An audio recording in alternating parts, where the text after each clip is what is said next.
After studying this module, you shall be able to know about the Western perspective and Eastern perspectives of positive psychology, learn the differences between the two perspectives, and understand the merging of Eastern and Western perspectives.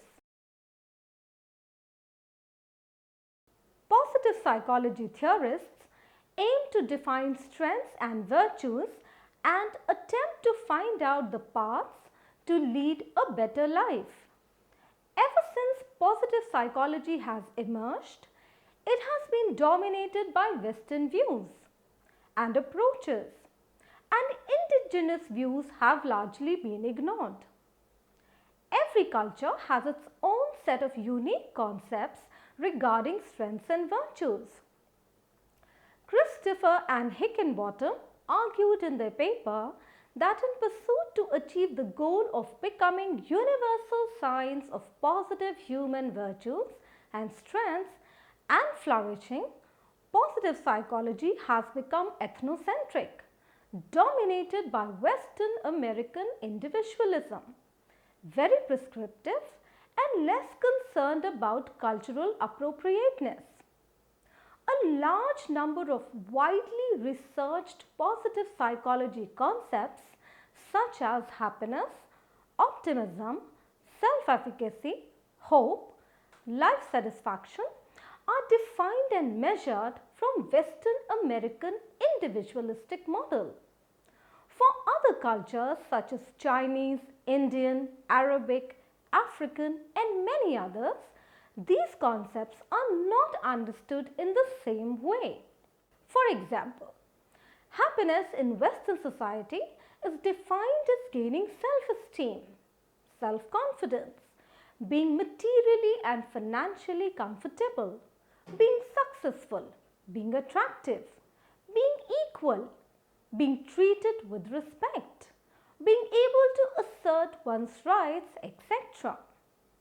In Eastern cultures, happiness is defined as an internal state of mind, being in peace, doing one's duties, keeping others happy, being responsible and respectful to oneself, family and the society. However, now researchers are increasingly taking the historical and cultural contexts into account to identify the virtues and strengths related with living well. The Eastern view of life involves a desire for balance for optimal functioning. The Eastern view encompasses moving with the cycle of life and moving towards enlightenment. Easterners seek to transcend the human and material plane to rise to the spiritual plane. In contrast, the Westerners look for rewards in the material world. In this module, the Western view would be represented by the Athenian and the Judeo-Christian traditions, while the Eastern view would be represented by the Confucianism, Taoism, Buddhism and Hinduism. Let us first understand the Western perspective. Athenian. The Greek philosophers Plato and Aristotle discussed virtues and human strengths. Aristotle details 11 moral virtues, that is courage, moderation, generosity, munificence, magnificence, even temper, friendliness, truthfulness, wit, justice and friendship. In addition to these, he also describes intellectual virtues mainly involving wisdom and believed that strength of character as inculcated by the political community would lead to enduring human excellence. Aristotle also believed that the government should take the responsibility of the development of virtue in the society through early education. The Judeo-Christianity perspective. The Bible contains discussion of virtues in many chapters and verses. In the Old Testament, the virtues of faith, hope and charity are highlighted.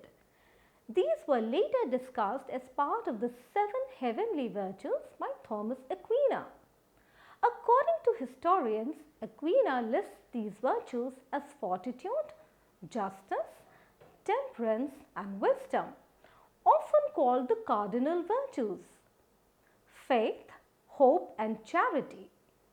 Similarly, other scholars also cite the 10 Commandments given by Moses in the Old Testament as directives for cultivating certain strengths within the Jewish tradition.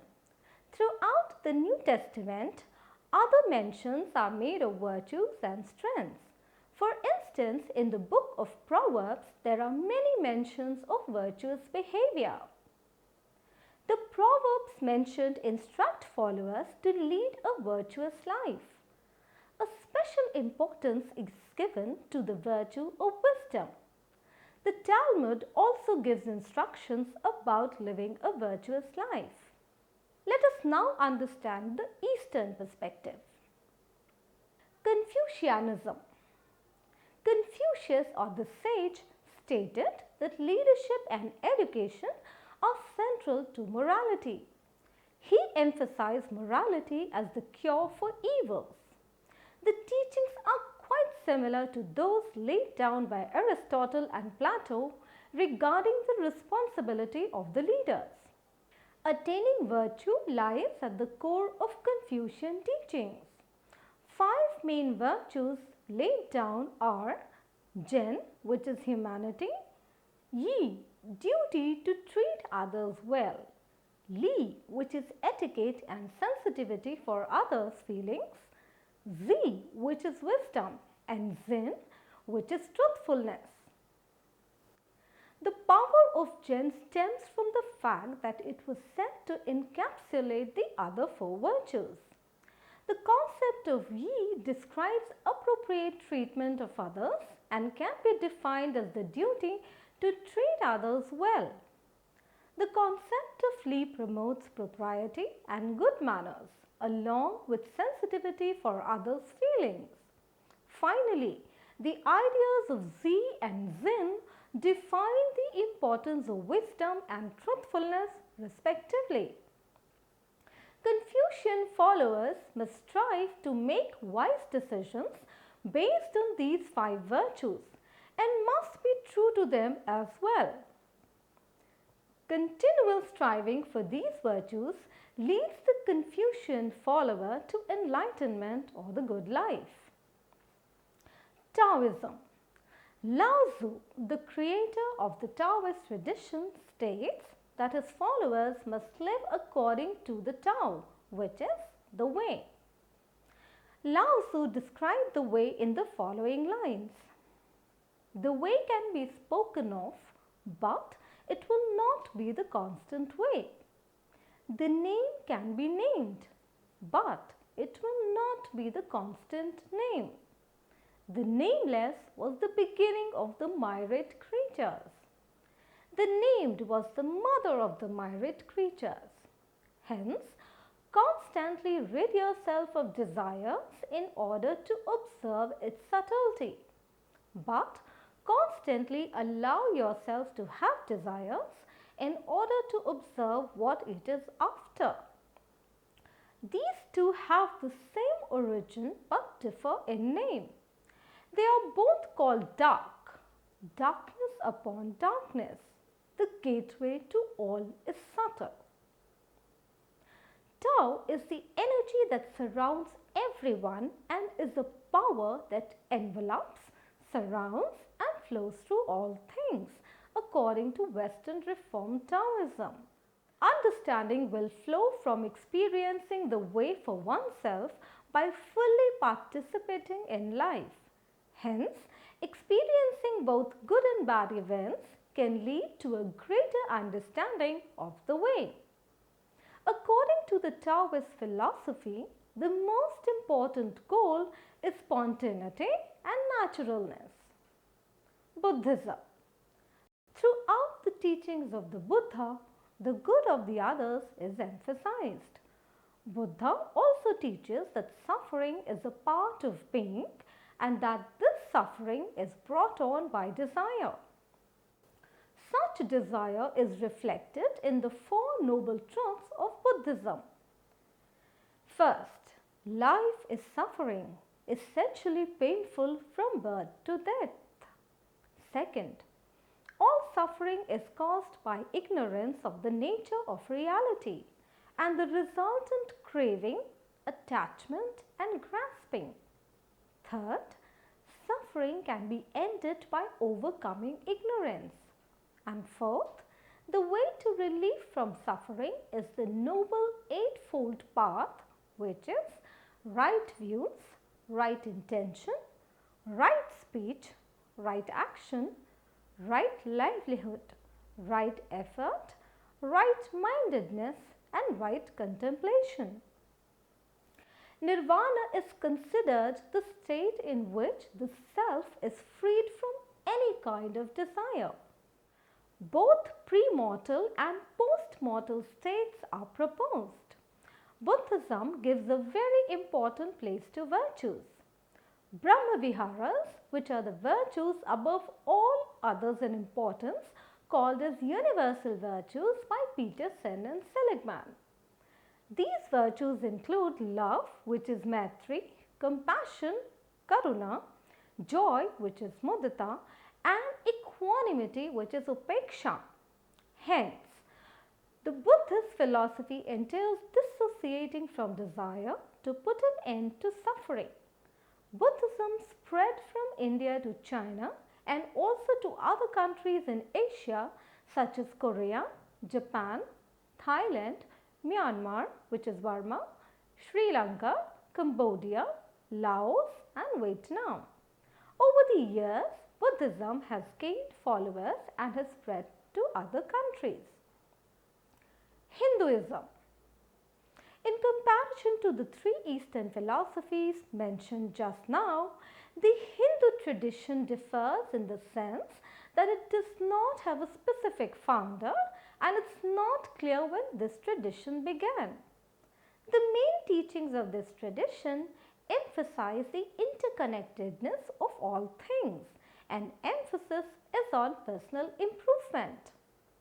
The goal is to live one's life correctly so that one can go to afterlife without repeating life's lessons in a reincarnated form. The quest of one's life is to attain ultimate self-knowledge and to strive for ultimate self-improvement. This is known as karma.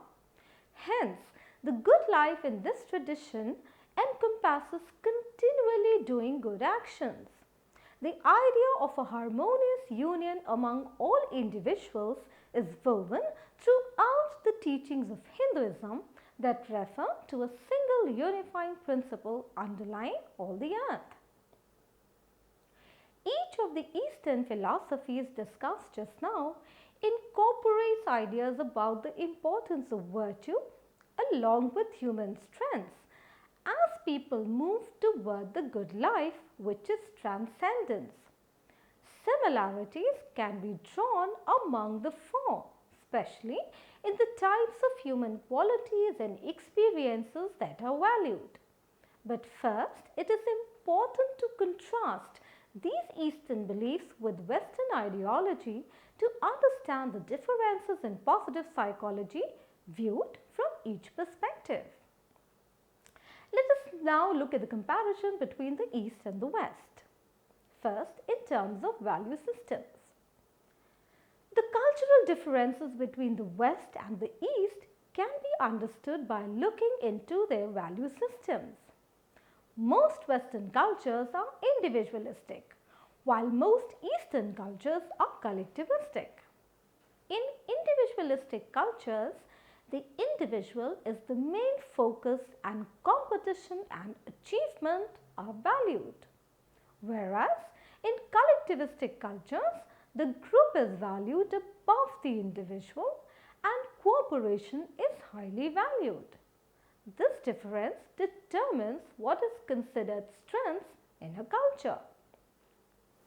For instance, Western cultures value autonomy and personal freedom. In contrast, this is not considered strength in Eastern cultures, where cooperation is given more importance. In collectivistic cultures, sharing and duty towards the group is highly prized. Emphasis is also given on going with the flow and avoiding conflict. This is also evident in the kind of stories prevalent in these cultures. In Western stories, the hero single-handedly fights evil, such as in Sleeping Beauty, Rapunzel, etc. Many stories also involve seeking personal gain rather than the gain of the community. The emphasis on the gain to the community and getting together to fight the devil is found in most Eastern stories. The second comparison can be made in terms of orientation to time. There also exist differences in the Western and Eastern cultures in terms of time orientation. Whereas the Western culture is more oriented to the future, the Eastern culture gives greater focus on respect for the past. Thought processes. Looking deeply into the thought processes of people in Western and Eastern cultures, some major differences can be seen. The Easterners have a more circular thinking style depicted by the Taoist figure of yin and yang symbol.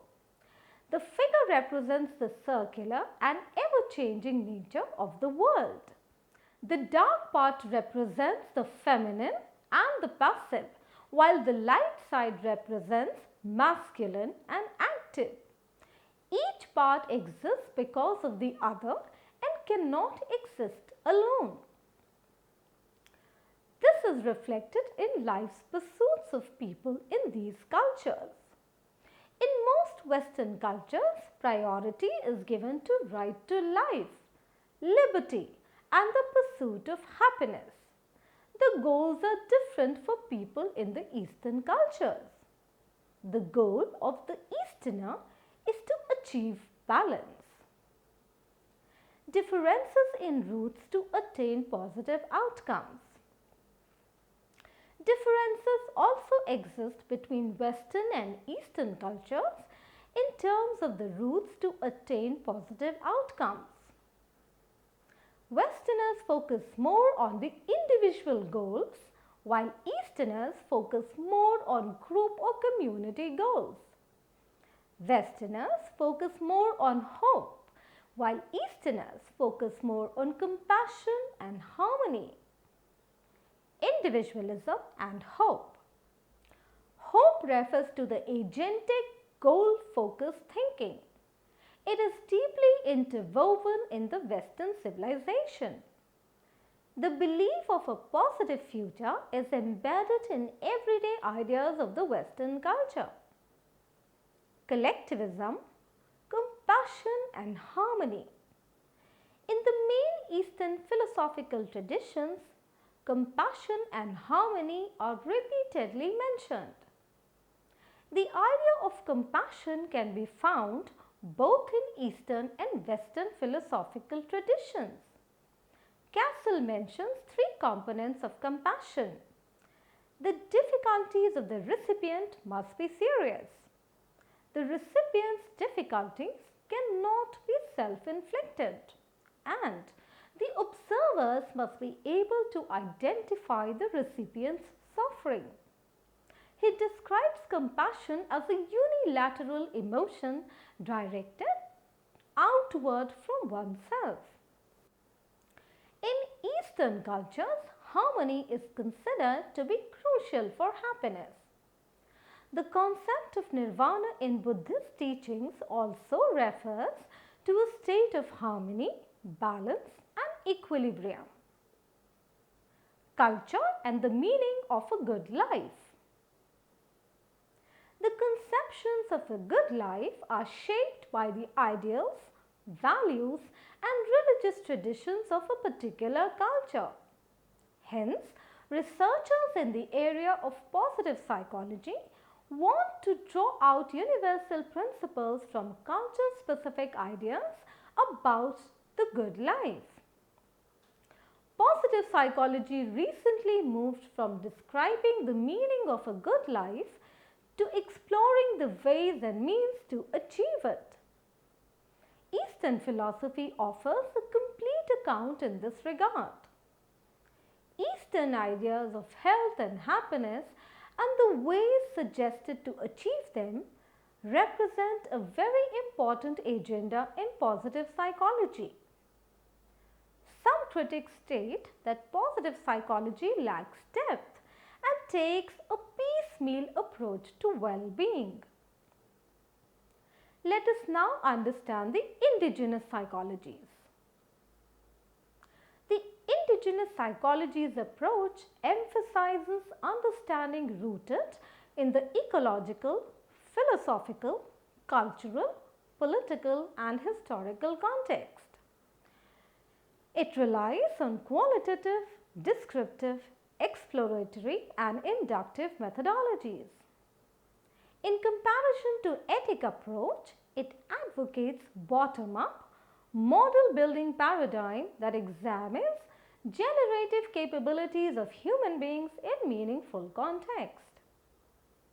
In the study of indigenous forgiveness in Hmong culture, Sandage, Hill and Wong discovered that there is no equivalent to forgiveness in native Hmong language, and they encountered a lot of difficulties in finding appropriate equivalent concepts to explain forgiving behavior in Hmong culture.